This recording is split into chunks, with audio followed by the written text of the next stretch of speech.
todos por estar aquí. La semana pasada terminamos nuestra serie sobre el libro de Santiago. Terminamos. Seguro que algunos de ustedes se sienten aliviados. Ya han tenido bastante con las palizas de Santiago. Terminamos la serie de Santiago una semana antes para poder unirnos a una iniciativa de la Junta de Misiones Norteamericanas y la Convención Bautista de Florida. Predicar Juan 3:16 el 3:16, hoy 16 de marzo. Y debo confesarles que al principio me emocioné mucho cuando me enteré que nos íbamos a unir a esta iniciativa. Pero luego me entró un poco de pánico cuando pensé en el texto que me tocaría predicar. Y ustedes tal vez se pregunten por qué. Juan 3:16 es la referencia bíblica más conocida en la sociedad occidental, aunque aún así la gente no sabe lo que realmente dice el versículo. ¿Sabes lo que significa Juan 3:16? Si no estás seguro, estás en el lugar indicado, porque hoy precisamente vamos a estar hablando de eso. Juan 3:16 es muy importante para nosotros los cristianos porque resume en una frase algunas de las verdades más importantes de la Biblia. Este versículo resume lo que nosotros los cristianos llamamos el Evangelio, las buenas nuevas de salvación. Juan 3:16 es el versículo más conocido y memorizado de la Biblia. A menudo es el primer versículo que aprenden los niños pequeños en la escuela dominical. Es más, muchos cristianos han crecido amando este versículo. Y ese es precisamente el desafío. ¿Cómo se predica sobre un texto bíblico que es ya conocido prácticamente por todo el mundo? ¿Cómo evito que la gente se aburra de la frustración por tener que escuchar otro sermón sobre un pasaje que se han aprendido hace años, hace décadas? Para ser sincero, no tengo ni idea. Sin embargo, no voy a perder esta oportunidad de predicar sobre Juan 3:16. Y tampoco voy a asumir que ustedes saben todo lo que nos dice este pasaje que es tan famoso de la Biblia. Así que comenzamos viendo que el escritor del Evangelio de Juan es el apóstol Juan. Juan, que es conocido también como el discípulo amado. Juan era hermano de Jacobo e hijo de Zebedeo. Ahora, este Juan tiene una historia muy particular porque él era uno de los hijos del trueno. Así lo llamó Jesús por su carácter. Sin embargo, ese Juan, cuando fue expuesto al Evangelio, su vida cambió totalmente. Juan estuvo con Jesús por 3 años. Él formaba parte del círculo íntimo de Jesús y desempeñó un papel muy importante en la iglesia primitiva. Juan llegó a comprender el amor de Dios por la humanidad y la importancia de amarnos unos a otros. Por eso escribió tanto sobre eso. Por eso escribió su evangelio. Y él mismo nos dice el motivo por el que escribió su evangelio. Juan escribió su evangelio para que los lectores creyeran que Jesús es el Cristo, el Hijo de Dios, y para que al creer tuvieran vida en su nombre. En el pasaje que vamos a estudiar hoy, Juan 3:16, veremos el asombroso amor de Dios por el mundo, la expresión de su amor por el mundo y la necesidad de creer en Cristo. Veamos ese primer punto, el asombroso amor de Dios por el mundo. Ahora, el contexto de Juan 3:16 es muy importante para poder entender de qué habla el pasaje. Juan 3:16 forma parte de una conversación entre Jesús y un fariseo, Nicodemo. Ahora, Nicodemo era uno de esos fariseos que era prominente entre los judíos.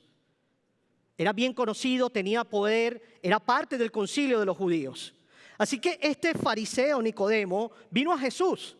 Y él vino a Jesús buscando paz, esperanza, alegría y perdón. Él quería una realidad espiritual. Entonces este fariseo se dirige a Jesús con la esperanza de que él pueda ayudarlo a dar el siguiente paso, a tomar el siguiente paso, pensando tal vez que le faltaba algo, o que quizás algo no debía hacer, o algo más tenía que hacer. Lo que sucede con Nicodemo es que este fariseo lo único que conoce hasta ese momento, antes de hablar con Jesús, son mentiras sobre la salvación por obras y el ritual religioso. Eso es todo lo que él conocía. Así que él se acerca a Jesús pensando, ¿qué es lo siguiente que puedo hacer para alcanzar eso que tú tanto has estado predicando? Y lo que resulta es que Nicodemo por primera vez escucha la verdad. Este fariseo tan estudiado, por primera vez escucha la verdad. Y esta es la verdad: a menos que nazcas de nuevo, no puedes ver el reino de Dios. Ahora, Nicodemo pregunta, ¿lo que pasa con nacer de nuevo es que te ha sucedido algo a lo que tú no has contribuido? Es decir, ¿qué contribución hicieron ustedes a su nacimiento? Ninguna. Asimismo, tampoco harás ninguna contribución a tu nacimiento espiritual. Entonces Jesús le dice a Nicodemo que algo tiene que sucederle desde arriba y que él no tiene parte en ello. No hay nada que él pueda hacer, nada que él pueda contribuir. Entonces Jesús le dice en el versículo 8 que este nuevo nacimiento es obra del Espíritu Santo, no de la voluntad ni del esfuerzo humano. De hecho, Jesús dice en el versículo 8, el viento sopla por donde quiere y oyes su sonido, pero no sabes de dónde viene ni a dónde va. Así es todo aquel que es nacido del Espíritu. Jesús le dice a Nicodemo, tú no tienes parte en esto. Es algo que tú no puedes contribuir, solo el Espíritu Santo puede hacerlo. Ahora, pónganse en los pies de Nicodemo por un momento. Eso sacudió completamente su percepción de la religión. Porque lo que él había aprendido es que tú puedes ganar la salvación. Que por tus obras, que por tus buenos actos, tú puedes llegar a Dios. Entonces su cabeza está en ese momento haciendo cortocircuito. Por primera vez ha escuchado esto. Y Nicodemo, podemos ver en los versículos 11 y 12, que tenía mucha dificultad en creer lo que Jesús le dijo. Por eso Jesús le dice, nosotros damos testimonio de lo que sabemos, mas ustedes no lo creen.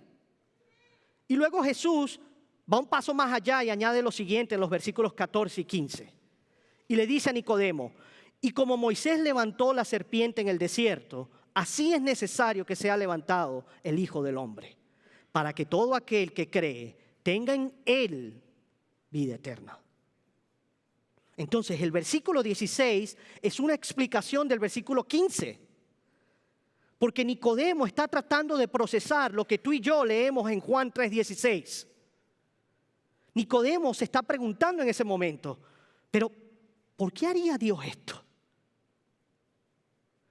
¿Por qué Dios no reservaría la vida eterna para quienes cumplían las reglas, para quienes seguían la ley, para los que guardaban los sábados, para los que ofrecían sacrificios? ¿Por qué daría Dios vida eterna a cualquiera que simplemente creyera en Él y no solamente a los judíos? ¿Cómo es eso posible? Y en Juan 3:16 vemos la respuesta. Porque de tal manera amó Dios al mundo. ¿Qué hay detrás de todo esto? El amor de Dios. Ahora el amor de Dios se manifiesta en todo el mundo mediante la gracia común y la invitación del Evangelio. La lluvia, dice la palabra, cae sobre justos e injustos. El sol sale sobre justos e injustos. Pero esto no significa que Dios vaya a salvar a todos los que viven. Eso es bastante claro, porque en el versículo 18 habla de aquellos que serán juzgados por su incredulidad, porque no creen en Cristo. Sin embargo, la razón por la que Dios hace que la salvación esté disponible para todo aquel que cree es porque Dios ama al mundo. Ahora, podríamos pensar que Dios tiene muchas razones para amar al mundo, que hay muchas cosas en el mundo que Dios puede amar. Después de todo, pónganse a pensar, ¿hay tanta belleza en el mundo? ¿Todos los días nacen bebés? ¿Hay hermosos paisajes? ¿Hay buena comida, buena gastronomía? ¿Hay música clásica, arte, libros, etcétera? El mundo tal como lo conocemos está lleno de cosas buenas y bellas. Pero hay un problema. ¿Sabes cuál es el problema? El problema es que a pesar de todas las cosas buenas, interesantes y bellas que hay en el mundo está lleno de pecadores. La Biblia nos dice que desde que Adán y Eva se rebelaron contra Dios en el jardín del Edén, el mundo se ha convertido en un lugar de sufrimiento y caos. De hecho, podemos leer en Romanos 5:12, el pecado entró en el mundo por medio de un hombre y por medio del pecado la muerte.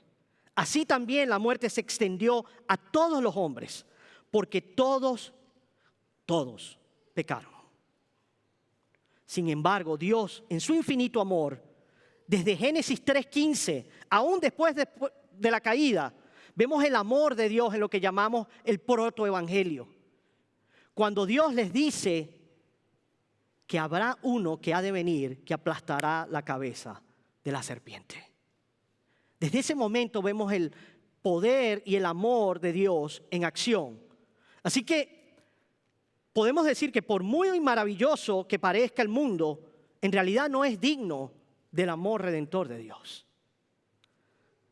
Porque la caída produjo un estado de depravación en los seres humanos.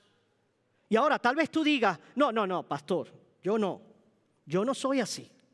Yo siempre he intentado ser bueno y amable, siempre he seguido las reglas, he sacado buenas notas en el colegio, me he portado bien. Siempre he creído que Dios existe, siempre he buscado a Dios. Pero Pablo diría lo contrario. Porque Pablo dice en Romanos 3, versículos 11 y 12, no hay justo, ni aún uno, no hay quien entienda, no hay quien busque a Dios. Todos se han desviado, a una se hicieron inútiles. No hay nadie que haga lo bueno, no hay ni siquiera uno. Si el sistema mundial fuera bueno y la gente siempre hiciera lo correcto, entonces el amor de Dios no sería tan increíble. Porque ponte a pensar, después de todo, es fácil amar lo bueno, es fácil amar a quien te cae bien, es fácil amar a quien te trata bien. Así que el secreto de Juan 3:16 es reconocer lo indigno que es el mundo del amor de Dios. Ese es el secreto. No podremos apreciar el regalo inesperado de Dios hasta que comprendamos eso. Ahora, algunos piensan en la grandeza del amor de Dios en términos de números. Muchas veces dicen, ¿cuán grande es el amor de Dios que abarca la innumerable cantidad de personas que viven y existen en el mundo? Pero cuando pensamos en la grandeza del amor de Dios, no debemos pensar en cantidad, sino en calidad. No en cantidad, sino en calidad. Es decir, debemos preguntarnos, ¿de qué tipo de amor estamos hablando? ¿De qué tipo de amor? La clave para que podamos comprender la grandeza del amor de Dios se encuentra en la naturaleza de las personas que Él ama, no en el número de personas. Así que, hermanos, lo que hace que Juan 3:16 y que el amor de Dios sea tan asombroso es que Dios amó al mundo a pesar de su corrupción y su pecado. Eso es lo que hace el amor de Dios tan grande y tan maravilloso. Porque Dios es santo y el mundo no lo es. Eso es lo que hace que su amor sea asombroso. Pónganse a pensar, ninguno de ustedes eligió a su cónyuge pensando, no, yo quiero que sea alguien que me menosprecie. Cuando ustedes le preguntaron, ¿verdad? Cuando estaban buscando pareja, ustedes, ninguno respondió, no, yo quiero a alguien que me desprecie, me trate mal y me odie. Ninguno. Pero Dios sí. Dios amó a un mundo que lo desprecia y lo odia. La luz amó las tinieblas. La santidad amó la maldad. Lo puro amó lo que es contaminado. La cuestión no es que el mundo sea tan grande que necesite una gran cantidad de amor para amarlo. El punto es que el mundo es tan malo que se necesita una clase de amor increíble para amarlo. Dios eligió amar a sus enemigos. ¿Y cómo demostró Dios ese amor? Eso nos lleva al segundo punto. Vamos a ver la expresión de su amor por el mundo. Lo que vamos a ver es que Dios amó al mundo dándole lo último que podía merecer, lo que no merecía. Nos dice el versículo, porque de tal manera amó Dios al mundo que dio a su Hijo unigénito. Ahora, ¿qué significa de tal manera? De tal manera.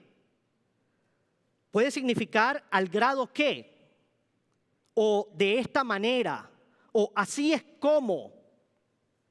Entonces, ¿hasta qué punto amó al mundo? Hasta el grado que dio a su Hijo unigénito por el mundo. Así amó Dios al mundo. De esta manera amó Dios al mundo. Dios no nos amó solo con palabras. Él nos amó con acción. Y la demostración más importante del amor de Dios por los pecadores es Jesús. Dar a Jesús al mundo fue un acto de amor radical. Ahora, ¿qué tan radical fue? Ponte a pensar. En este momento, piensa en la persona que más amas en el mundo. Tal vez sea tu padre o tu madre, tal vez sea tu cónyuge o tu hijo, tal vez un hermano o hermana, un amigo. Piensa en esa persona. Ahora, piensa en la persona hacia la que tienes los peores sentimientos en este mundo. Todos los tenemos, no digan que no. Piensa en esa persona. Tal vez alguien que te hirió y te marcó. Tal vez alguien que te despreció o te traicionó. Alguien que consideras tu enemigo. Ahora, no soportas a esta persona. Supongamos que esta persona está en el hospital, en estado crítico. Esta persona que tú no soportas, tu enemigo. Y esa persona necesita un trasplante de riñón para sobrevivir. ¿Estarías dispuesto a ayudar a esa persona? ¿Te ofrecerías como voluntario para donar un riñón? Es más, ¿le pedirías a la persona que más amas que vaya y done su riñón? ¿Sacrificarías a la persona que más amas para que la persona que más odias pueda vivir? Imagínate ver a la persona que amas entrando a la sala de emergencias del hospital en silla de ruedas y luego al rato ves a tu enemigo salir por esa misma puerta, listo para ir de vuelta a su vida. Dime, ¿lo harías? Veamos otro ejemplo. Supón que la persona que más odias en este mundo, esa persona que tienes en mente, está condenada a un lugar de tormento eterno para siempre. Supón que tú pudieras rescatar a esa persona haciendo que la persona que tú más amas fuese golpeada, fuese escarnecida, fuese escupida, fuese azotada en la espalda, en los pechos, en las piernas y luego clavada de las manos y los pies a una cruz de madera hasta que muera. ¿Harías tú eso? Eso es lo que hizo Dios cuando entregó a Jesús por el mundo. Eso es lo que hizo Dios por ti y por mí. El mundo merecía morir, pero Dios le dio a su Hijo.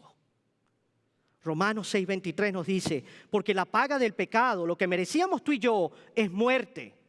Pero la dádiva, el regalo de Dios, es vida eterna en Cristo Jesús, nuestro Señor. Me gusta la manera en que lo puso Sam Storms. Dice, es como si Dios Padre dijera a Dios Hijo, hay algo que quiero que hagas. Este mundo de la humanidad está poblado por personas que me odian.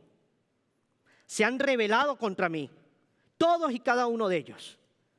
No merecen de mí más que la condenación eterna. Merecen perecer. Pero yo quiero que tú vayas y te conviertas en uno de ellos y vivas la vida que ellos deberían haber vivido, pero no vivieron, y que mueras en su lugar la muerte que ellos deberían haber muerto, para que yo pueda darle vida eterna a tantos como acepten mi oferta. Pero fíjense lo impresionante, que no fue solo el amor del Padre lo que llevó a su Hijo a la cruz. No fue que Dios forzó a su Hijo Jesús a ir a la cruz. Porque el apóstol Pablo declaró en Gálatas 2:20, la vida que ahora vivo en la carne, la vivo por la fe en el Hijo de Dios, el cual me amó y se entregó a sí mismo por mí. El Padre envió a su Hijo, pero el Hijo aceptó con alegría la tarea porque amaba a aquellos por los que iba a morir. Porque el castigo por los pecados del hombre tenía que ser pagado. Alguien tenía que pagarlos. Las personas no pueden ir al cielo con sus pecados. Por eso Jesús le dijo a Nicodemo en el versículo 14 que así como Moisés levantó la serpiente de bronce sobre un asta en el desierto, cuando todos los hijos de Israel fueron mordidos por serpientes, así también debe ser levantado el Hijo del Hombre. Y el Señor se está refiriendo a un episodio en particular en la historia de Israel. Y ese episodio en la historia de Israel se encuentra en el libro de Números, capítulo 21. Resulta que mientras el pueblo de Israel vagaba por el desierto hacia la tierra prometida, los hijos de Israel se desanimaron, se impacientaron. Entonces comenzaron a quejarse del Señor. Rápidamente se les olvidó que los había liberado y comenzaron a quejarse. Entonces, para castigarlos, el Señor envió serpientes ardientes entre ellos y mucha gente murió. Así que cuando los sobrevivientes clamaron a Dios en arrepentimiento, el Señor le dijo a Moisés que hiciera una serpiente de bronce, que la pusiera sobre un asta o un palo, y todo israelita que fuese mordido y mirara a esa serpiente sería milagrosamente sanado. Y fueron sanados. Todo el que miró a la serpiente fue sanado. Ahora, ¿no te sorprende que Dios utilizara una serpiente? Detente un minuto y piensa. ¿No te parece sorprendente que usara una serpiente? Ponte a pensar. ¿No fue la serpiente la que engañó a Adán y Eva en el jardín de Edén? ¿No fue la serpiente la que los engañó y así entró una maldición al mundo? Es más, para los israelitas la serpiente era un animal asqueroso, impuro. ¿Por qué Dios no utilizó un cordero de bronce? El cordero habría sido más apropiado para simbolizar a Jesús, ¿no creen ustedes? ¿Por qué una serpiente? Porque Jesús tenía que ser hecho maldición en la cruz del Calvario para que tú y yo pudiéramos ser salvos de la ira de Dios. Pablo dice en 2 Corintios 5:21, al que no conoció pecado, por nosotros lo hizo pecado, para que nosotros fuésemos hechos justicia de Dios en él. Y también Pablo afirma en Gálatas 3:13 que Cristo nos redimió de la maldición de la ley, habiéndose hecho maldición por nosotros, porque escrito está, maldito todo el que cuelga de un madero o cruz. El Señor Jesús no tenía pecado y Él nunca debió ser castigado. Pero Él tomó nuestro lugar y cargó con el juicio que tú y yo merecíamos. Por eso vemos en Romanos 5:8, y me gusta esta traducción, la Nueva Traducción Viviente. Dice, Dios mostró el gran amor que nos tiene al enviar a Cristo a morir por nosotros cuando todavía éramos pecadores. Así de grande es el amor de Dios. Tal es la grandeza del amor de Dios que pudo superar su propia aversión, su propia repulsión hacia el pecado de la humanidad y renunciar a lo que más amaba, a su Hijo, por el bien de la gente que lo odia.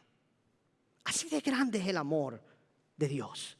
Dios demostró su amor al entregar a su único Hijo para salvarnos a nosotros. Pero la vida eterna no llega automáticamente a todas las personas. El hecho de que Dios haya enviado al Hijo no significa que la vida eterna llega a todos automáticamente. Y eso nos va a llevar a nuestro tercer punto. La necesidad de creer en Jesucristo. Sigamos leyendo Juan 3:16. Dice, de tal manera amó Dios al mundo que dio a su Hijo unigénito. Ahora, si el versículo terminara aquí, podríamos decir que la salvación es para todas las personas del mundo. Pero el versículo continúa diciendo, para que todo aquel que cree en Él no se pierda, sino que tenga vida eterna. Es decir, la vida eterna que Juan describe no llega automáticamente a todos. No se concede tampoco a quienes se portan bien, a los que creen que son buenos o a los que tienen a su vida en orden. Eso no es lo que dice la palabra. ¿Cuál es el medio para la salvación? No es que tú seas bueno, no es que te portes bien, no es que dones mucho dinero, no es que le compres todo lo que quieren a tus hijos, no es que proveas todo en casa. ¿Cuál es el medio para la salvación? Juan nos dice creer en el Señor Jesucristo. Creer en el Señor Jesucristo. Entonces la vida eterna es para todo aquel que cree en el don del amor de Dios. El regalo de la salvación es para todo aquel que lo recibe.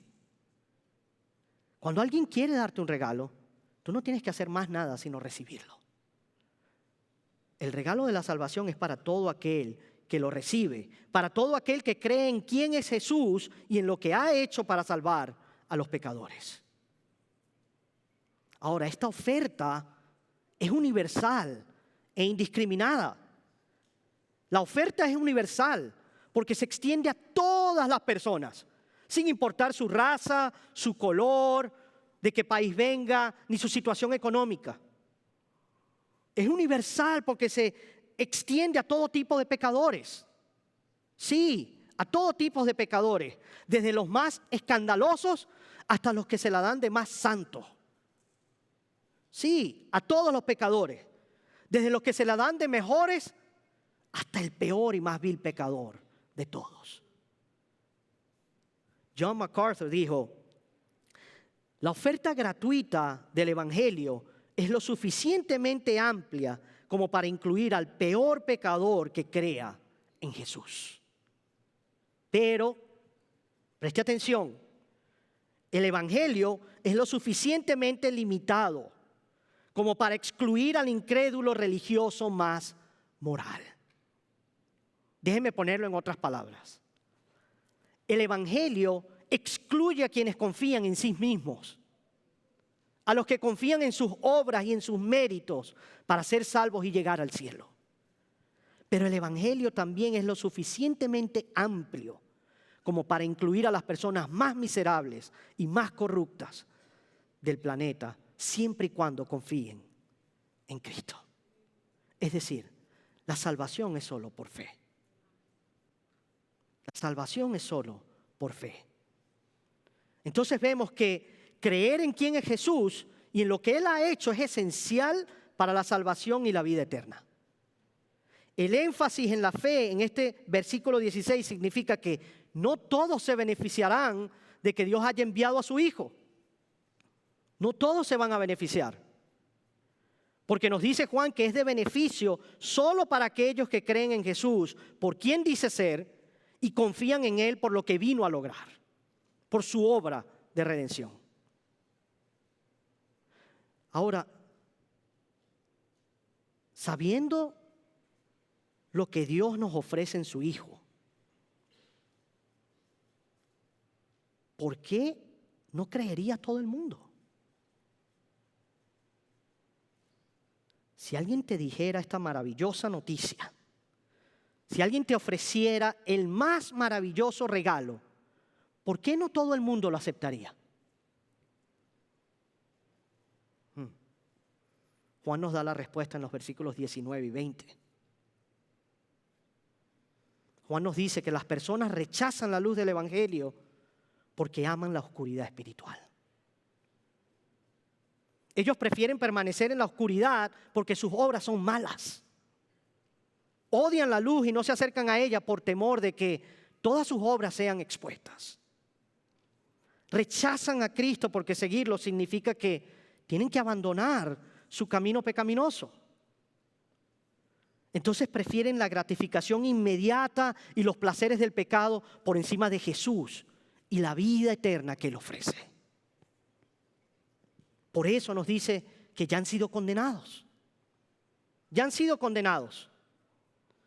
Porque Dios no envió a su Hijo al mundo para condenar al mundo, sino para salvarlo por medio de Él. Jesús, el Hijo de Dios, vino al mundo como el siervo sufriente para redimirlo. Pero cuando regrese, cuando venga una segunda vez, no va a venir como un siervo sufriente. Va a venir como el Rey de Reyes y Señor de señores. Y nos dice la palabra que todo aquel que no cree ya ha sido condenado porque no ha creído en el nombre del unigénito Hijo del Dios. Y esto no quiere decir que estos incrédulos dejarán de existir. No quiere decir que Dios los va a aniquilar. Significa que permanecen bajo la condenación de la ira y el juicio de Dios y por ende enfrentarán el castigo eterno. Pero gloria a Dios. Gloria a Dios que nos salvó a ti y a mí. Gloria a Dios que no solo envió a su Hijo para morir en la cruz del Calvario para poder perdonar nuestros pecados, sino que también envió a su Espíritu Santo para cambiar ese corazón de piedra que tenemos en un corazón de carne, para que así Él pudiera atraernos con su amor a la salvación por medio de la fe en Jesucristo. Gloria a ese gran Dios. ¿Y cuál es el resultado? ¿Cuál es el resultado? Nos dice Juan, cuando alguien pone su fe en Cristo. Con eso termina el versículo. La vida eterna. La vida eterna. Y la vida eterna no quiere decir simplemente que vas a vivir por siempre. Eso no es lo que Juan tiene en mente. Porque de alguna manera todos vamos a vivir para siempre. Solo que algunos vivirán en la presencia de Dios y otros estarán separados de Él. La vida eterna a la que se refiere Juan es una eternidad de comunión íntima. Una comunión íntima y satisfactoria con el Dios mismo y un disfrute de Él para siempre. Esa es la vida eterna. Y no tienes que esperar hasta ese día para tenerla. La palabra dice que puede ser tuya hoy. Hoy mismo puedes tener la vida eterna en Cristo. Hoy mismo puedes gozar de esa promesa. Y algún día te regocijarás con Él en el cielo. Así de grande es el amor de Dios. Así de grande. Y por causa de ese amor, todavía mantiene abierta la puerta de la salvación. Es por causa de su gran amor que Dios todavía invita a pecadores al arrepentimiento. Por eso mantiene esa ventana abierta para todo aquel que quiera venir. La puerta de salvación está abierta hoy para ti. Cualquiera que venga será recibido. Cualquiera. No importa lo que hayas hecho. No importa lo que hayas pensado o dicho contra Dios. No importa cuánto hayas blasfemado su nombre. No importa cuántas veces hayas rechazado el Evangelio. La puerta de salvación sigue estando abierta para ti hoy. Y Jesús dice en Juan 6:37 que ninguno que venga clamando por misericordia será rechazado. Si estás aquí sin Cristo, si aún no has venido a Él en arrepentimiento y fe, ¿cómo responderás esta mañana al asombroso amor de Dios? ¿Cómo responderás? Y si estás en Cristo, ¿cómo respondes a diario a ese asombroso amor de Dios? ¿Entiendes lo que hizo por ti? ¿Entiendes que cuando estabas muerto en tus pecados te trajo a la vida? Que su inmenso amor no puede más que producir gratitud, humildad, gratitud y gloria a Él, que decidió salvarnos a ti y a mí.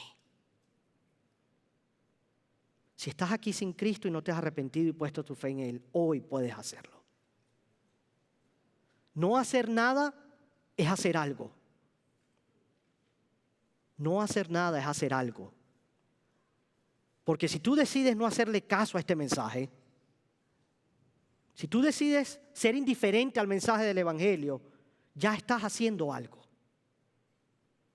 Estás rechazando el regalo de Dios en Cristo para tu propio perjuicio, para tu propia condenación, para tu propio juicio.